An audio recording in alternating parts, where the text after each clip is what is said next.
Hello everyone, welcome back to the channel. So in this video I'm going to teach you about not teach you, I'm just going to give you a quick review about this book. The name of this book is Triune Brain, and the Triune Brain is the original concept was given by the Paul D. MacLean, and this book is written by Adam Weishaupt. So in this book, how our brain has evolved is mentioned in details.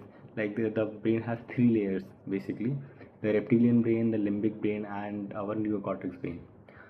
So it is basically the evolution of brain and how this is responsible for our consciousness and how we have evolved through these years and millions of years.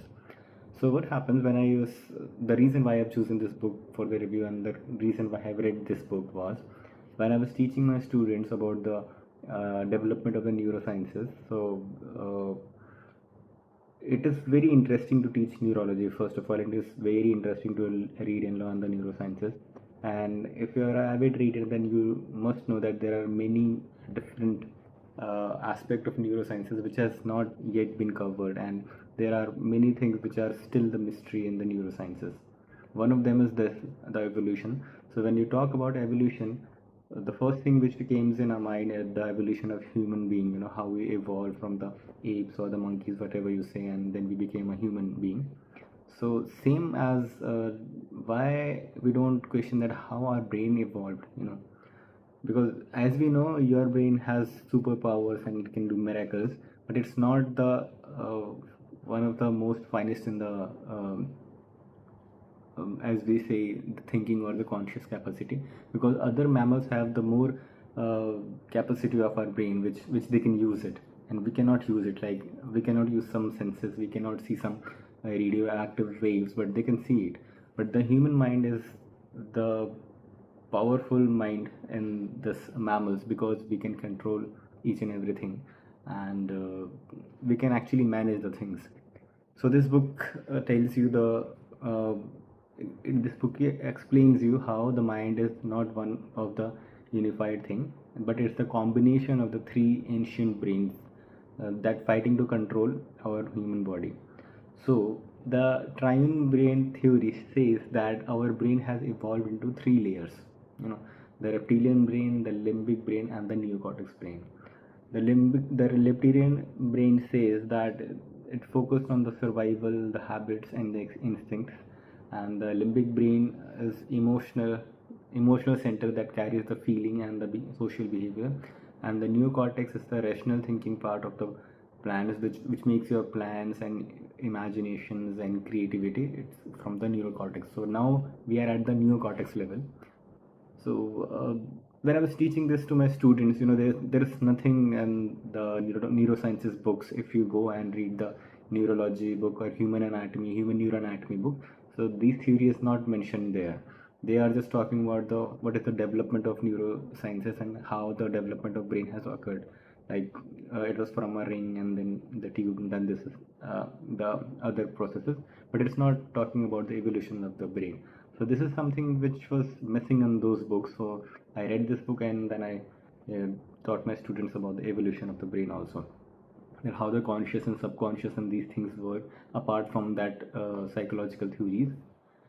And so when we start to learn the neuroscience, so it is divided into CNS and the PNS, and the central nervous system is further divided into the brain and the central brain and the spinal cord, and the peripheral nervous system is divided into somatic and the autonomic nervous system, and then goes on. But in this book, it is just mentioned what are the three layers of the brain. Actually, there are six layers. The brain is made up of six layers.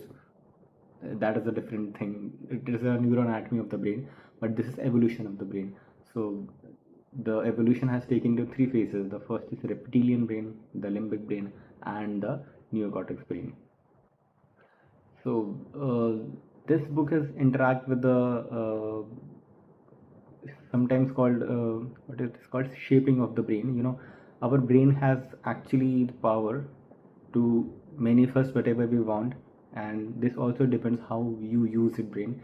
So if you know your brain is made up of and how it has evolved through the centuries, so that you can get most of it and you can use your brain most. So this explores how these three brains interact constantly, and sometimes the conflict also happens, shaping our personality, decision, and even morality. And this author connects this structure to the philosophy, spirituality, and the modern psychology, showing that human behavior is a negotiation between the ancient instincts and the modern logic. So there are many things which we have inherited, like our reflexes and all, but there are many things which are learning, and that is a part of the modern logic or the neocortex brain. So the three things which you can take from this video or this book is, first is, we are the three minds in our one, so we have one mind, but it is actually the three minds living in a one body. So understanding which part of a brain is in charge at a given moment helps to control your emotions. Second thing is emotions versus logic. So most decisions which we take in our life actually comes from our emotions, and then we just we just give logics to justify this later, that yeah, we have done this for this reasons. And the third thing is, evolution is still active. The neocortex gives us creativity and reasonings, but it is still struggling and still going with the primitive changes. And the core is reptilian brain, so it's still evolving. So this book is beautifully combined neurosciences and philosophy, and it is not just about the brain's anatomy, but about understanding the human nature itself and about the consciousness of how we are reacting to different things which happens in our day-to-day environment. So if you are into the psychology, into the neurosciences, and if you love to learn about how the brain has evolved, and if you learn about the consciousness and the subconsciousness theory or self-awareness, then this is a thought-provoking read, and then you can read this book. Thank you so much guys for watching. So this will be my 57th video. So I have completed 56 days of daily posting, and it's actually difficult to manage all this schedules. And currently it's 4:30 in the night in the UK, so it's morning in the India, and I'm just trying to make them a content and post so that you can have this review, and if you want, then you can read it. I'm just trying to be consistent through my videos. I hope this will result in some good thing in the future. Thank you so much guys for watching, if you are watching till end, and if you can comment it that you know this concept before or not, the triune brain, and if you have learned anything from these videos. Thank you so much guys, and see you in the next video. Don't forget to subscribe my channel and keep following me, and keep reading. Bye bye.